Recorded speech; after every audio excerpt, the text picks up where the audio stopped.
Hello मेरे प्यारे student, मैं इनामुल हसन मुदरिक एक बार फिर से आपकी खिदमत में हाजिर हूं आपके अपने चैनल एक कदम उर्दू की ओर में। उम्मीद करता हूं आप खैरियत से होंगे और आपकी पढ़ाई बहुत अच्छे से चल रही होगी। तो मेरे प्यारे स्टूडेंट, आज का जो हमारा ग्रामर का टॉपिक है बहुत ही खास है और मस्त है। आपको अपनी नोटबुक में हर हाल में उतार लेना चाहिए, क्योंकि आने वाले एग्जाम में उर्दू से मुताल्लिक किसी भी तरह का कोई एग्जाम हो, आप चाहे कंपटीशन की तैयारी कर रहे हो या कोई बोर्ड का एग्जाम दे रहे हो, तो उसमें आपसे जरूर पूछा जाएगा। तो इसलिए मेरे प्यारे स्टूडेंट, सबसे पहला काम है अपनी नोटबुक में उतार लीजिए और स्क्रीनशॉट ले लीजिए।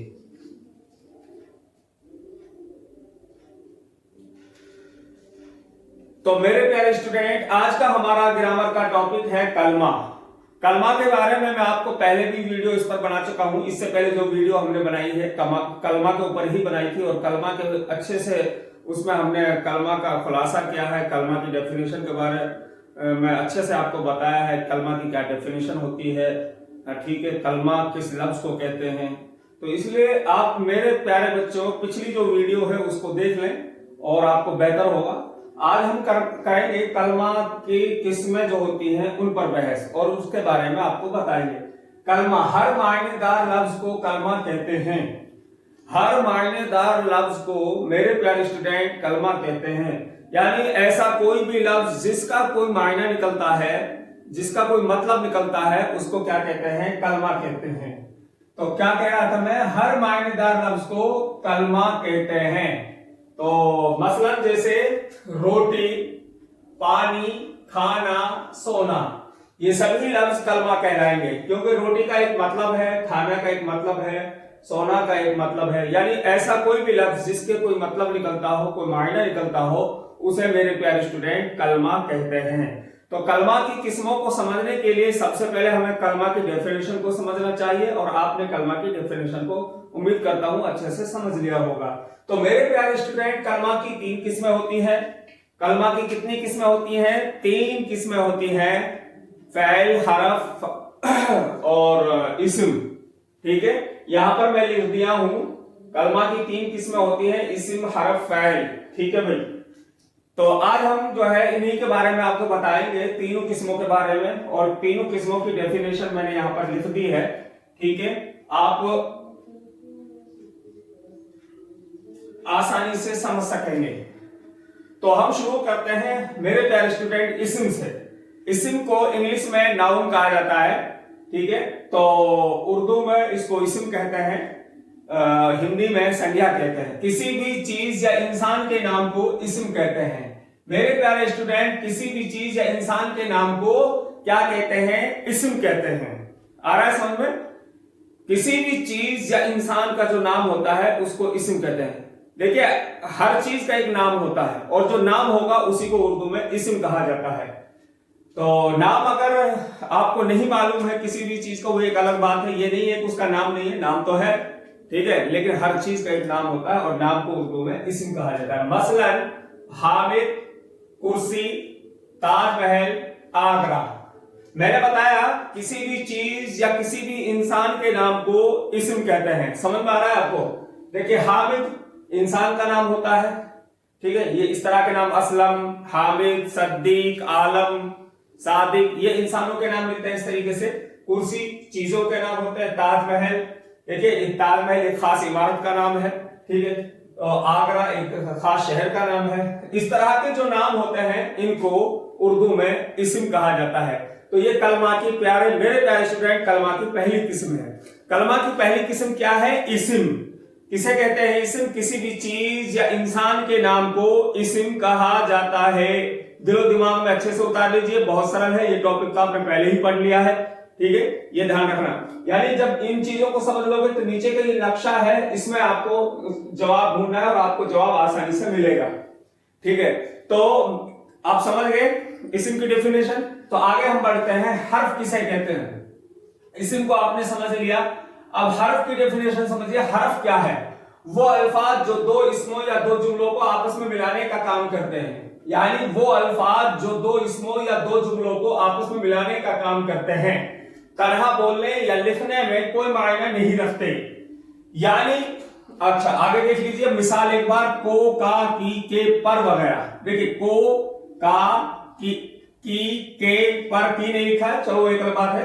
तो ये देखिए को, का, के, पर, हमने यहां उदाहरण लिखा है, की भी हर्फ है, ठीक है, इसलिए यहां पर जो मिसालें लिखी हुई है को, का, के, पर है, ठीक है।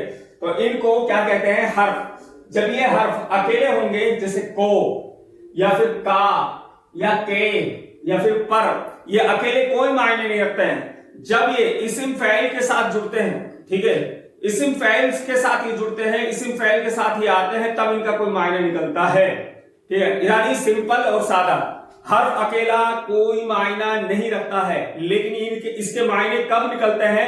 जब ये इस्म या फ़ाइल के साथ मिलता है तो इसके मायने निकलते हैं। इस्म फ़ाइल के साथ किस तरीके से मिलता है आगे हम नेक्स्ट आपको बताएंगे। देखिए, जैसे हामिद को बुलाओ, अब यहां पर आपको सर्च करना है कि इसमें हामिद को बुलाओ, इसमें जो है हर्फ क्या है। तो मेरे प्यारे स्टूडेंट, यहां पर है को हर्फ। को क्या है? हर्फ है। तो क्योंकि को अकेला कोई मायने नहीं रखता, यानी को हम लिख देते हैं, इसका कोई मायना अकेले का नहीं निकलेगा, ठीक है।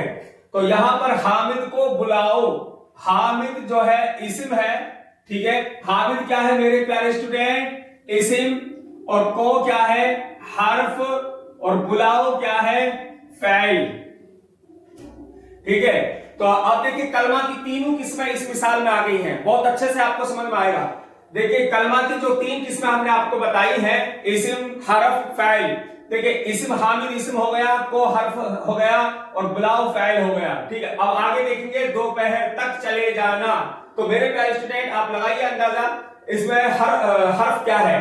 तो इसमें हर्फ जो है तक है, ठीक है ना, तक हर्फ है। और दोपहर तक चले जाना, देखिए इस तरीके से आप जब ये दो लफ्जों के दरमियान, इस्म फ़ाइल के दरमियान ये आया, जैसे मान लीजिए हामिद को बुलाओ, हामिद जो है इस्म हो गया, ठीक है, और बुलाओ क्या हो गया? फ़ाइल हो गया। इस तरीके से जब ये दो लफ्जों के दरमियान या आगे पीछे कहीं आ जाता है तो ये जो है मायने, इसके मायने निकलते हैं, ठीक है, हर्फ के मायने निकलते हैं।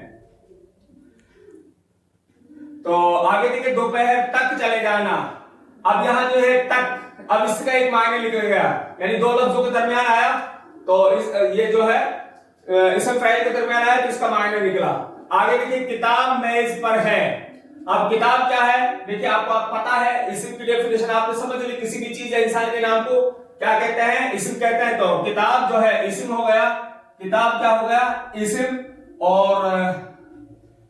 और मेज, किताब मेज पर, और मेज भी इस्म हो गया, मेज भी इस्म हो गया। और जो है ना पर जो है ये क्या है? हर्फ है, ठीक है। तो इस तरीके से आपको ध्यान रखना है, किताब मेज पर है। तो ये जब दो इस्मों के दरमियान हर्फ आएगा, सॉरी, दो या फिर फ़ाइल या इस्म के दरमियान कहीं भी अगर इस तरीके से या शुरू में हर्फ आता है तो ये ध्यान रखें कि ये इस्म फ़ाइल से ही मिलकर मायना पैदा करेगा, यानी अकेला कोई मायने नहीं रखता। अगर हर्फ अकेला कहीं आ जाए तो इसका कोई मीनिंग या कोई मतलब ही नहीं निकलता है, लेकिन इसके मायने कब निकलते हैं? जब ये इस्म फ़ाइल से मिलता है, इस्म फ़ाइल से मिलकर ये मायना पैदा करता है। जैसे यहां आप आसानी से समझ चुके होंगे, हामिद को बुलाओ, यहां इस्म फ़ाइल से मिला और इसके मायने निकल गए, ठीक है। को अकेला हम बोले तो इसका कोई मतलब नहीं है, तक अकेला हम बोले तक दिन भर करते रहे, कुछ समझ में नहीं आएगा, ठीक है। और पर, अगर जैसे किताब मेज पर है, अगर हम पर बोलते रहे, पर है, इस तरीके से हम बोलते हैं तो भी आपको समझ में नहीं आएगा। यानी पूरा सेंटेंस जब हम बोलेंगे और पूरे सेंटेंस में कहीं जब इसको यूज किया जाएगा, इस्तेमाल किया जाएगा, तब इसके मायने निकलते हैं। तो मेरे प्यारे स्टूडेंट, उम्मीद करता हूं आप समझ गए होंगे। अब समझना है फ़ाइल की डेफिनेशन क्या है। फ़ाइल वो कलमा है जिससे किसी काम का करना या होना जाहिर हो। आपको पता है, आप पढ़ चुके हो, पहले भी आप वर्ब की डेफिनेशन पढ़ चुके हो। फ़ाइल को इंग्लिश में क्या कहा जाता है? वर्ब कहा जाता है, और वर्ब की डेफिनेशन आपने पढ़ी ली है। वर्ब किसको कहते हैं? किसी भी काम को जिससे किसी काम का करना या होना जाहिर हो। जैसे मसलन आबिद दौड़ता है, आबिद दौड़ता है, हम पढ़ रहे हैं, दोस्त आए, ये इस तरह के जो सेंटेंस है, इसमें आप समझ सकते हैं इस सेंटेंस में फेल का इस्तेमाल हुआ है। हम पढ़ रहे हैं, पढ़ रहे हैं, ये फेल है, ठीक है, पढ़ रहे हैं। दोस्त आए, आए जो इसमें फेल है, ठीक है, आए क्या है इसमें फेल, यहां आप आसानी से समझ सकते, आए फेल है, दोस्त क्या है इस्म है, और यहां देखिए पढ़ रहे हैं, ये फिर क्या है, ये भी फेल है।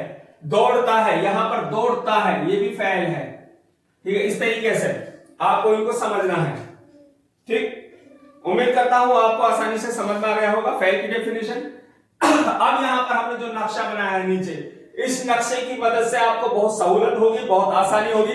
तो मेरे प्यारे स्टूडेंट, इस नक्शे की मदद से आप बहुत आसानी से समझ पाएंगे। अगर अभी तक आपको समझ में नहीं आया, इस नक्शे से उम्मीद करता हूं आपको बहुत अच्छे से समझ में आएगा। देखिए जुमले, इसमें नीचे हमने जुमले लिख दिया, लड़की ने आम खाया, बच्चा नहर में डूब गया। अब इसमें हमने जो नक्शा बनाया, इसमें आप देखिएगा इस्म, देखिए इसमें लड़की इस्म है, आम इस्म है, बच्चा इस्म है, नहर इस्म है, खाया फेल है, डूब गया फेल है, और हर्फ क्या है ने, में। अब यहां पर देखना है, ये जैसे ये न है, ये क्या है हर्फ है, न हर्फ है, ठीक है। इसमें देखिए लड़की ने आम खाया, यहां पर न क्या है हर्फ है, और यहां पर आप देख सकते हैं मैं क्या है, ये भी हर्फ है, ये भी हर्फ है। तो इस तरीके से आपको ध्यान रखना है। तो अब यहां पर देखिए हर्फ के नीचे जो लफ्ज, जो इन सेंटेंस में जो हर्फ है वो हर्फ के नीचे दे दिए हैं, ठीक है। और इस सेंटेंस, ये दोनों सेंटेंस के अंदर जो इस्म है वो हमने इस्म के खाने में अंदर लिख दिया उनको, और जो इन दोनों सेंटेंस में जो फेल है, फेल को हमने इस खाने में डाल दिया है। तो आप देख सकते हैं इस नक्शे की मदद से आपको आसानी से समझ में आ रहा होगा, और ये बहुत आसान तरीका है। तो उम्मीद करता हूं मेरे प्यारे स्टूडेंट, आज आपने कलमा की डेफिनेशन को समझ लिया होगा और कलमा की किस्में भी समझ ली होंगी। कलमा की कितनी किस्में होती है, 3 किस्में होती हैं, इतना याद रखिए, इतना याद रखना है आपको। कौन कौन सी किस्म होती है, इस्म, हर्फ, फेल, ठीक है। अब इस्म किसे कहता है, किसी भी चीज या इंसान के नाम को इस्म कहते हैं। हर्फ अकेला कोई, हर्फ किसे कहते हैं ये भी समझ लीजिए, हर्फ अकेला कोई मायने नहीं रखता है, ये इस्म फैल से मिलकर ये मायने निकालता है, यानी जब इस्म फैल के साथ मिलेगा तो इसके कोई मायने निकलते हैं। आगे देखिएगा, फैल किसे कहते हैं, किसी भी काम को फैल कहते हैं, जिससे काम का करना या होना पता चले, ठीक है, उसे फैल कहते हैं। खाना खाया, खाना खाएगा, खाना खा रहा है, इस तरीके से ये फैल है। तो उम्मीद करता हूं मेरे प्यारे स्टूडेंट, आपने आज का ये जो टॉपिक है ग्रामर का आपने समझ लिया होगा। फिर मिलेंगे इंशाल्लाह किसी नेक्स्ट चैप्टर के साथ। उम्मीद करता हूं कि आपको आज की जो हमारा ये टॉपिक है बहुत अच्छे से समझ में आया होगा, और आप ये एक काम जरूर कर दिया करें, इस काम में आप लालच करते हैं, वीडियो को जरूर शेयर किया करें। अब भाई शेयर कर दिया करो ताकि और स्टूडेंट का फायदा हो सके, ठीक है। हम आपके लिए इतनी मेहनत कर रहे हो, आप हमारे लिए इतनी सी मेहनत नहीं कर सकते क्या? थोड़ी सी मेहनत है, एक बटन का दबाने का काम है, आप भाई शेयर कर दें, ठीक है, और बच्चों का भी फायदा हो जाएगा। तो मेरे प्यारे स्टूडेंट, फिर मिलेंगे नेक्स्ट वीडियो में नेक्स्ट टॉपिक के साथ। अब मैं चाहता हूं आपसे अलविदा, अस्सलाम वालेकुम।